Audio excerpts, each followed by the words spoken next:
Deixa eu voltar um pouquinho para vocês entenderem. Se o Espiritismo, conforme foi anunciado, tem que determinar a transformação da humanidade, claro é que este efeito só poderá produzir melhorando as massas, né? Transformação moral.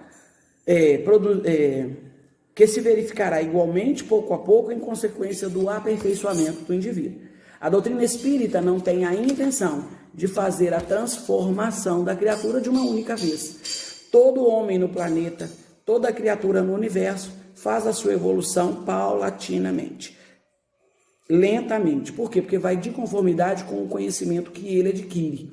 Quanto mais nós conhecemos, mais propício à perfeição nós ficamos. Por isso a didática de Jesus: conhecereis a verdade e a verdade vos libertará, tá? E ainda ele coloca assim: o Espiritismo tem por missão fundamental entre os homens a reforma interior de cada um. Então, teoricamente, a gente fica muito bem visto no movimento espírita, porque a doutrina é uma filosofia de grandes proporções intelectuais. Nós temos mesmo, dentro do Espiritismo, conhecimento de todas as bases da existência. Nós vamos da ciência à religião, passamos pela filosofia, né? Então a doutrina espírita tem essa facilidade de nos intelectualizar moralmente e espiritualmente, né? E igual modo intelectualmente. Mas ele vai dizer aqui que o processo de transformação, ela é efetuada, o processo de elaboração da doutrina é efetuada pela transformação do homem, a transformação do homem, tá? E aos poucos, porque cada um vai contraindo o conhecimento e entendendo o seu papel dentro das questões espirituais. Razão pelo qual muitos conceitos usuais são por eles restaurados e dirigidos para que se faça luz nas consciências e consolos nos corações. Tá? Então, muitas das coisas que a gente aprendeu nas outras religiões, muito das filosofias que nós aprendemos com os nossos pais, com os antigos, sofreram modificações com o Espiritismo. Se é que a gente pode chamar de modificação, né? Alterações, né? Porque a gente sabe, o André Luiz, no livro O Espírito de Verdade, ele trabalha sobre essa questão, dizendo que, assim como Jesus, como Cristo, não veio destruir a lei, porém cumpri-la, a doutrina espírita também não veio desdizer os ensinos de Jesus. Então, aqueles conhecimentos que nós adquirimos, eles sofreram modificações, alterações, exatamente para que houvesse essa amplitude em nossos pensamentos, em nossos corações. Tá? Hoje nós sabemos que Jesus não curou ninguém. A própria criatura, em função do código de ensinamento de Jesus e pelo processo de transformação moral, fez a sua cura. Precisamos de Jesus como ponte de ligação entre o homem e a perfeição? Claro! Então o conteúdo de Jesus não se desfaz, porque se não fosse Jesus, nós não teríamos força para a cura dos males que nós armazenamos em nossos pensamentos e em nossos corações durante milênios, né? Durante séculos incontáveis. Então o que acontece conosco? O Espiritismo veio nos mostrar as ações verdadeiras que Jesus implicou para a humanidade. A princípio, a gente entendia os conhecimentos de Jesus como um paliativo.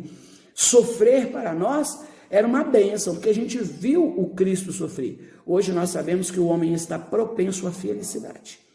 Quanto melhor é a conduta humana, quanto maior é a luta do espírito, quanto maior é o seu conhecimento, quanto maior é a sua obra de assistência aos que sofrem, mais feliz o espírito é. Francisco Cândido Xavier era um espírito extremadamente feliz. Gandhi era um espírito feliz. Madre Teresa de Calcutá chegou a codificar o seguinte: eu não entendo como no claustro eu não era feliz. E aqui entre os povos e sofredores, aqui no lixão, eu consigo me sentir gente. Gente como eles são gente. Isso é fruto dos ensinos de Jesus. Isso é fruto da categoria dos ensinos do Mestre. Porque Jesus veio com essa finalidade, de demonstrar ao homem que a felicidade realmente não é do mundo das aparências, mas é do mundo das realizações. E aí ele continua dizendo o seguinte: assim como Cristo não veio destruir a lei, porém cumpri-la, a doutrina espírita não veio desdizer os ensinos de Jesus, mas devolvê-los completá-los e explicá-los em termos claros e para toda a gente. O conhecimento de Jesus vai para toda a gente, né? A bem dizer, Paulo era orientador dos gentios. Então, o conhecimento de Jesus alcança toda a humanidade. Mesmo aqueles que estão hoje encharcados na lama da vaidade, do preconceito e do orgulho, alcançarão com certeza a humildade, a simplicidade e a verdade absoluta, né? Que é essa que vem de Deus. Claros e para toda a gente, quando forem ditos sobre formas alegóricas. Quando foram ditas sobre forma alegórica. Isso está no André Luiz, o Espírito da Verdade, no capítulo 8. Então fica aqui, com bastante carinho, a missão do Espiritismo para todos nós. Replicar a mensagem de Jesus. Conhecereis a verdade e a verdade vos libertará. A doutrina espírita é um código de informação. A doutrina espírita é uma ciência de prática. Então, quanto mais a gente aprende e quanto mais a gente pratica, melhor somos e melhor entendemos qual foi a verdadeira missão dos espíritas. Estamos hoje lidando com todas as religiões, conversando com todos os códigos existenciais na Terra.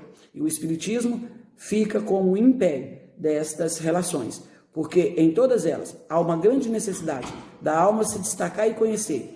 Imortalidade da alma, plano espiritual, vida futura, continuidade da vida no mundo espiritual, tá? Fica aqui a missão do Espiritismo e cada um de nós entender este compromisso para que a gente tenha consciência e respeito pela filosofia que hoje está inserida em nossos corações. Muita paz, que Jesus esteja com todos vocês. Muito obrigado, Lu, pelo carinho e pelo respeito para conosco. Que Jesus nos proteja e que tenhamos um ótimo fim de semana. Muito obrigado, amigos.